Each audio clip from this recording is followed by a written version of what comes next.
Hello students, welcome to my channel English with Shiva. आज मैं आपके साथ आई हूँ एक नया वीडियो लेकर, जिसमें बात करूँगी नोटी 90s को लेकर। जैसा कि पहले मैंने आपकी लास्ट वीडियो में आपको विक्टोरियन एज के बारे में बताया था कि विक्टोरियन एज के फीचर्स बताए थे। जैसे कि विक्टोरियन एज जो थी, age of peace and prosperity की एज थी। उसके अंदर हमें सोशल अनरेस्ट भी देखने को मिल रहा था और सोशल रिफॉर्म्स भी हुए, लोअर क्लास का जो था शोषण भी हुआ और इंडस्ट्रियल रिवॉल्यूशन भी था। वेल्थ, नेशनल वेल्थ भी उसमें ग्रो खूब अच्छे से हो चुकी थी।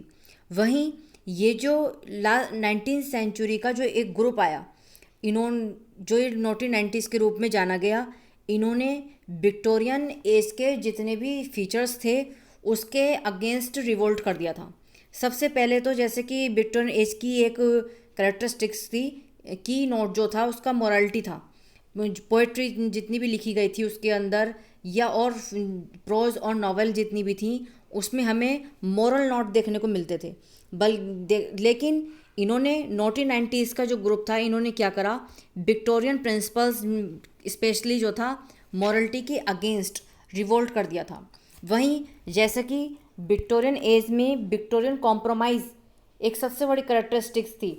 वहीं 1990s ने क्या करा कि इनका जितना भी जो विक्टोरियन कॉम्प्रोमाइज़ था, स्पेशली साइंस एंड रिलीजन को लेकर, वो कॉम्प्रोमाइज़ में इन्होंने, अब जैसे पहले रिलीजन को इम्पोर्टेंस ज़्यादा दी जाती थी, साइंस को नहीं दी जाती थी, इन्होंने क्या करा कि अब उसके कंपैरिजन में साइंस का फेवर करना स्टार्ट कर दिया गया था।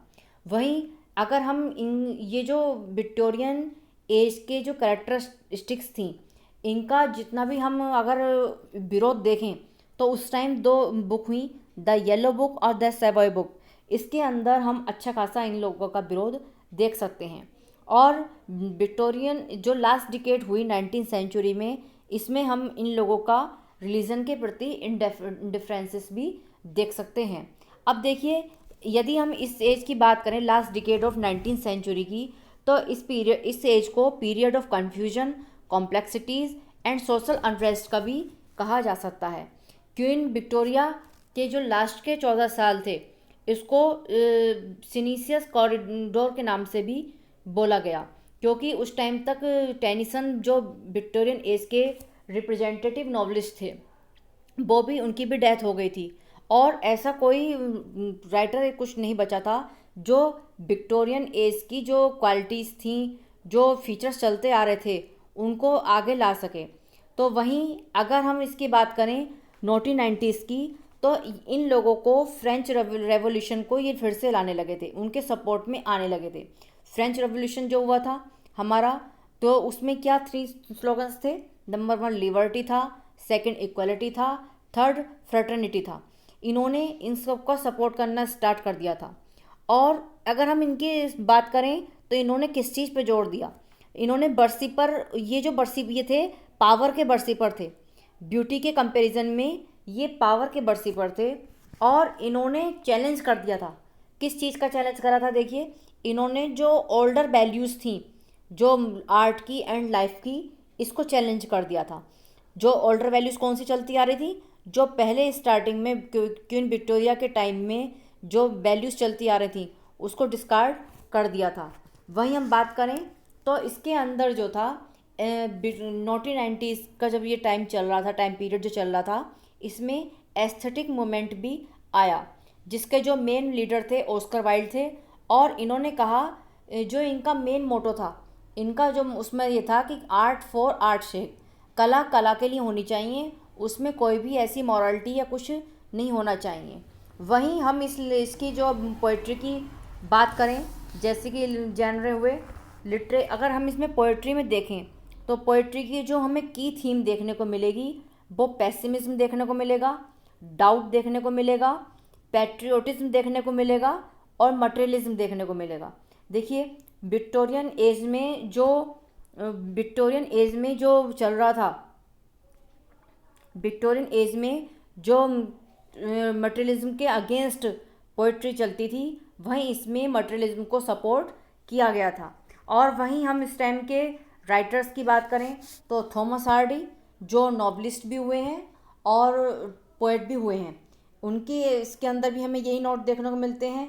Ernest Johnson, Rudyard Kipling, A Housman, Francis Thompson, Robert Bridge, इन सब की जो पोइट्री थी उसके अंदर हमें पेसिमिज्म, डाउट, पैट्रियोटिज्म और मटेरियलिज्म की थीम देखने को मिलती है। अब हम बात करें कि नोटी 90s के उसमें ड्रामा किस प्रकार का था। तो देखिए, ड्रामा तो उस टाइम जो थी, जब एलिजाबेथन एज, जब इसमें विक्टोरियन एज चल रही थी, उस टाइम तो ड्रामा डोमिनेंट था ही नहीं, क्योंकि मेन भले ही पोइट्री के रिप्रेजेंटेटिव थे, स्वयं टेनिसन भी थे और ब्राउनिंग भी खूब लिख रहे थे वहीं, लेकिन उस एज को age of prose and novel की एज बोला गया। ड्रामा को कोई इम्पोर्टेंस नहीं थी, लेकिन इसमें जो था नोटी 90s में अब ड्रामा भी अपना डोमिनेंट दिखाने लगा था।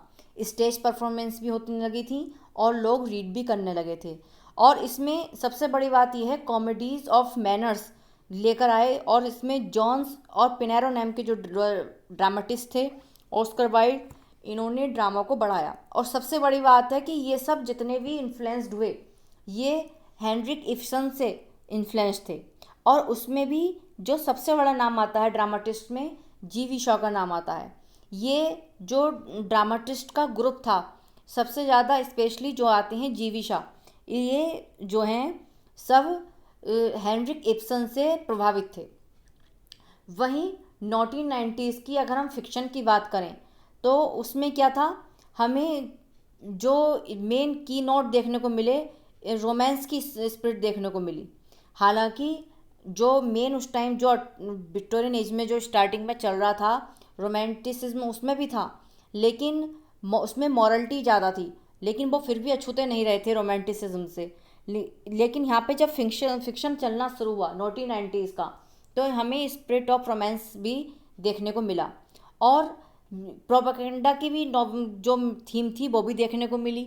वहीं सबसे बड़ी बात यह है कि अब साइंस फिक्शन आने लगी थी। जैसे कि मैंने बताया कि ये विक्टोरियन कॉम्प्रोमाइज़ में जो था, साइंस का फेवर करने लगे थे और रिलीजन के प्रति इंडिफरेंस इनका शो होना स्टार्ट हो गया था। वहीं जो था, क्या हुआ कि अब साइंस फिक्शन आनी स्टार्ट हो गई थी। और साइंस फिक्शन की बात करें तो सबसे बड़े जो नॉवलिस्ट आते हैं, H.G. वेल्स आते हैं, जिन्होंने द टाइम मशीन लिखी, और रुडयार्ड किपलिंग आते हैं। और वहीं फिक्शन में जो सबसे बड़ा नाम है वो थॉमस हार्डी का भी आता है। इनके हार्डी की जो नॉवेल्स हैं, इसमें हमें रोमांस देखने को मिलता है। ये जो नॉवेल पूरा जो एक ये ग्रुप था, ये जो पूरा 1990s का ग्रुप था, इन्होंने आर्ट फॉर आर्ट शेप को लिया। और जो बात करते हैं, इसमें एक मोमेंट और आया बीच में, जिसमें एक फेबियन मोमेंट करके भी आया। वो मैं आपको नेक्स्ट वीडियो में डिस्कशन करूँगी कि फेबियन मोमेंट क्या था।